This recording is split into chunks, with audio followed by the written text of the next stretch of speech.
लेते हैं। अब हमको उसको यहाँ से सबसे पहले इसको सीजे के द्वारा हम इसको कटिंग शुरू करते हैं। ये हमारा आर्म होल काटते हुए हमको जाना है। अब हमको सीना और दबाव सहित काटना है। इसको हमको ड्राइंग पे कैंची चलाना है।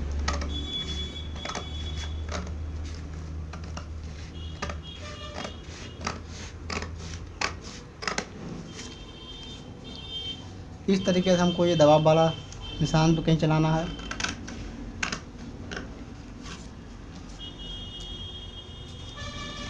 गले को हम काट भी सकते हैं अगर हम बनाना चाहें। अगर पैटर्न के द्वारा हम गला इसको कैंची द्वारा काट सकते हैं। जब आप कपड़े पे बनाएंगे तो इसको आपको गला को बुकरम के द्वारा बनाना पड़ेगा। इसको हम पैटर्न द्वारा काट सकते हैं इस तरीके से, ताकि आपको पता चल सके कि हमारा गला बनकर तैयार हो चुका है। देखिए दोस्तों, इस तरीके से आपका ये सूट का पैटर्न सामने का पल्ला बनकर तैयार हो चुका है। अब देखिए दोस्तों, अब आपको निकालना है बैक हिस्सा, यानी आपको पिछला हिस्सा भी निकालना है। अब इसको हम कपड़ा समझ चलते हैं। अब हम इसको इधर को हटा देते हैं। अब हम इसको बिल्कुल सेम इसको यहाँ रखना है हमको। इसको और यहाँ से बिल्कुल बराबर रखना है।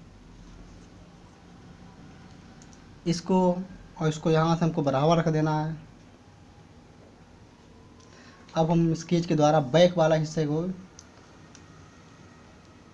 यहाँ से हमको बैक का शेप देना है।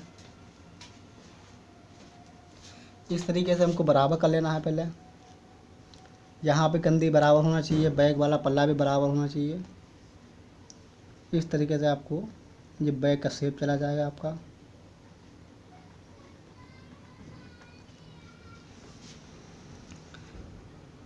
इसको भी हमको बराबर निशान लगा देना है, ताकि आपकी कैंची को बिल्कुल बराबर चल सके।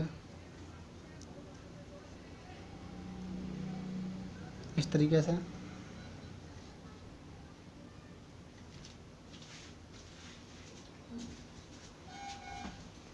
अब आपको इसको यहाँ से इस निशान लगाने के बाद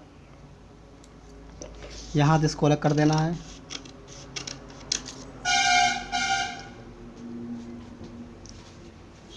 अब इसको इस तरीके से बैक का शेप यहाँ से कैंची से काट देना है।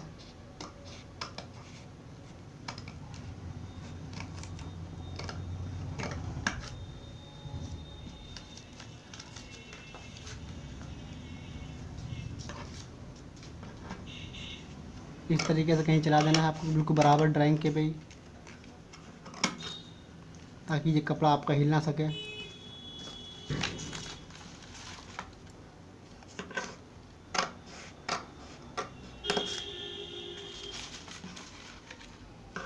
इस तरीके की कैंची आपको बिल्कुल सीधी चलाना है।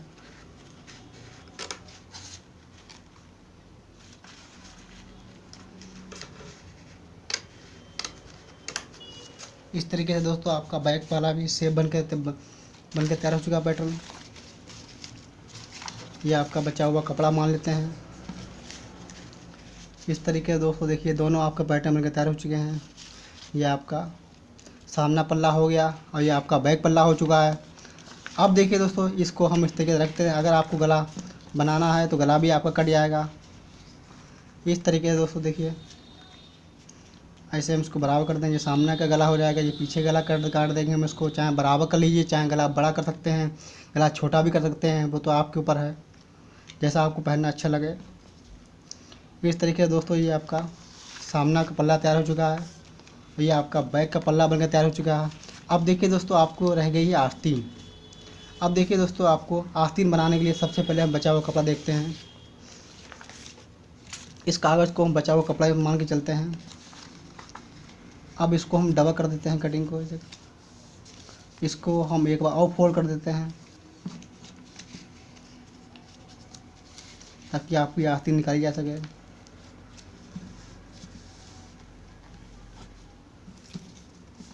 अब देखिए दोस्तों, आस्तीन की लंबाई आपकी 7 इंच है। तो दोस्तों सबसे पहले आपको आस्तीन की लंबाई देखना है 7 इंच। ये आपके फोल्ड कपड़े जो है इसे आपको इस तरीके से समझ चलना है। ये आपका आप ये अपनी तरफ रहेगा। तो सबसे पहले यहाँ से इसको हम स्केल के द्वारा ड्राइंग खींच देते हैं। अब देखिए दोस्तों, सबसे पहले हम 2 इंच का दबाव छोड़ देते हैं नीचे के लिए, ताकि ये आपकी लौट आ सके।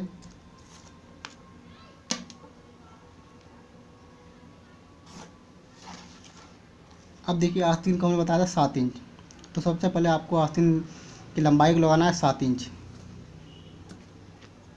7 इंच का भी निशान को हम सीधा कर देते हैं।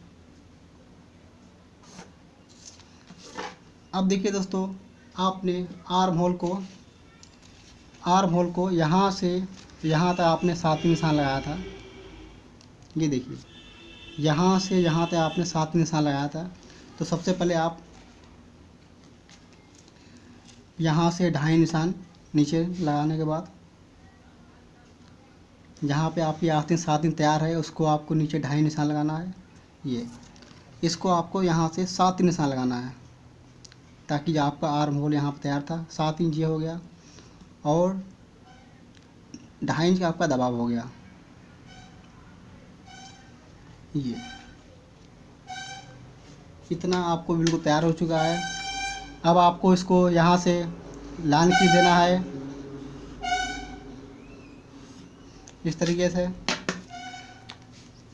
जो हमारा निशान 2.5 इंच का आया था, अब हम इसको शेप भर देते हैं यहाँ से इस तरीके से। अब देखिए दोस्तों, मोहरी कितनी है। मोहरी आपको 6 इंच लिया गया। ये आपकी मोहरी है 6 इंच का निशान। तो सबसे पहले हम आपको यहाँ पे 6 निशान लगाते हैं। ये 6 इंच आपका तैयार होगा। इसको और इसको हम मिला देते हैं इस तरीके से, इस तरीके से। अब देखिए दोस्तों, ये आपकी आस्तीन बनकर तैयार हो चुकी है। तो सबसे पहले हम आपको बता देते हैं एक बार और कि जितना सबसे पहले आपको लंबाई लेना है 7 इंच के लिए, तो लंबाई लगाना है। यहाँ से आपको 7 इंच आपकी लंबाई हो जाएगी आस्तीन की। फिर उसके बाद आपको निशान लगाने के बाद 2.5 नीचे आना है, 2.5 इंच निशान लगाने के लिए। फिर आपको जितना आर्म होल जितना लिया आपने 7 इंच, तो 7 इंच निशान लगाना है आपको आर्म होल के लिए, और 2.5 इंच का दबाव लगाना है एक्स्ट्रा। अब मोहरी आपकी 6 इंच है, तो यह सबसे पहले नीचे के लिए 6 निशान लगा देना है। और उसके बाद आपको 2 इंच का दबाव इधर रख देना है। ये बाद में आपका थोड़ा छट भी जाएगा। इस तरीके से हम सीजर के द्वारा इसको यहाँ से कैंची को चला देते हैं इस तरीके से।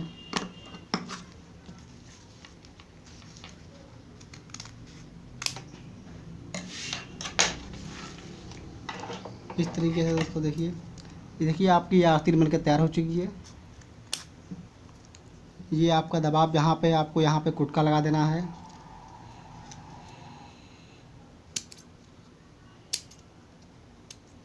इस तरीके कुटका लगा देना है, ताकि आपका ये शेप पता चले, आपका शेप यहाँ पे है।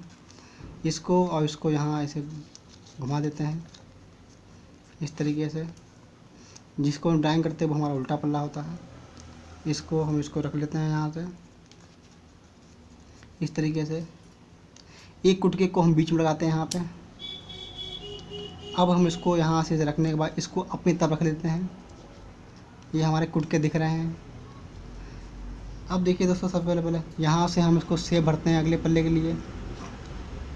इसको हम इस तरीके से अगले पल्ले में शेप भरना है। इसको हाथ घुमाते हुए हमको इसको जहाँ पे कुटका लगा हुआ वहाँ पे हमको मिला देना है इस तरीके से। दोस्तों देखिए, ये आपका शेप आ चुका है। ये आपका जो गहरा शेप है ये आपका अगले पल्ले में जाएगा। जो ज़्यादा शेप है वो पिछले हिस्से में जाएगा आपका। तो सबसे पहले इस तरीके से दोस्तों आस्तीन आपकी बनकर तैयार हो चुकी है। अब ये दोस्तों देखिए, ऐसे आपको देखना है कि आप जो आस्तीन चढ़ाएंगे तो दोनों जिसमें हमने आपको शेप दिया है वो हमारे शेप वाले पल्ले सामने से आना चाहिए। इस तरीके से दोस्तों ये आपकी साधारण सूट का पैटर्न कटिंग बनकर तैयार हो चुकी है।